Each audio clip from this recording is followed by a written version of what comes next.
Как всегда, сегодня интересные и полезные видео.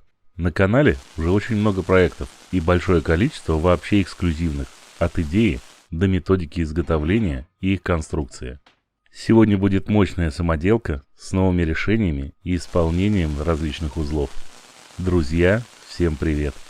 Как показала практика, при желании своими руками можно сделать что угодно. Знания дают возможность сделать почти любой инструмент. А инструмент, в свою очередь, дает возможность сделать что угодно в домашних условиях. Из простых на первый взгляд запчастей, как сегодня, можно собрать очень полезную вещь, которая будет помогать мне в следующем проекте. Я его уже начал делать, и он просто бомбический, и он уже скоро выйдет. В этом проекте все очень просто. Кусочек металла восьмерки, несколько муфт на М20, пара отрезков шпилек и несколько гаек. Всю свою жизнь с детства я увлекаюсь тематикой самоделок. Все началось, когда мне было 8 лет, и мама мне купила конструктор, радиоприемник и паяльник. И когда он заработал, моя жизнь перевернулась. Он работает до сих пор. Вот он. Я его храню уже 33 года.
Почти все готово, и можно приступать к финальной сборке. И тут я решил, маленьким ключом не очень удобно зажимать патрон. В интернете наткнулся на, так сказать, лайфхак, и захотелось попробовать изготовить. Старый ключ, кусочек шпильки и гайка. Получилась вот такая зверская штука.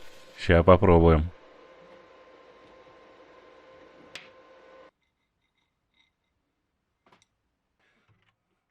Ну, не знаю, кому в голову пришло это, но, как по мне, я, наверное, буду по старинке, ключиком.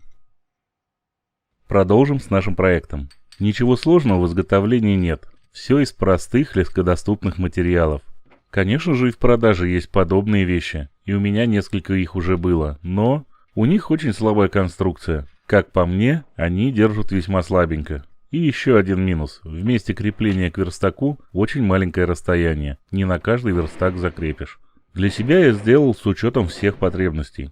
И крепить удобно куда угодно, и очень мощная конструкция, не будет изгибов и деформаций, и контрирующие блокировки подвижных частей, чтобы ничего не раскручивалось от вибраций.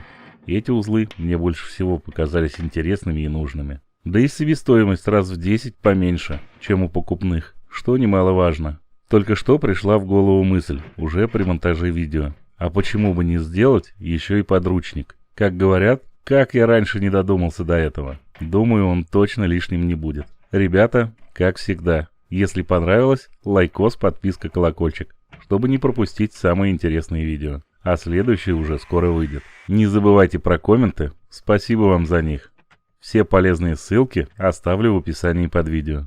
Друзья, здоровья и добра вам и вашим близким. Спасибо огромное, что смотрели это видео, за оценки и комменты. До встречи, друзья!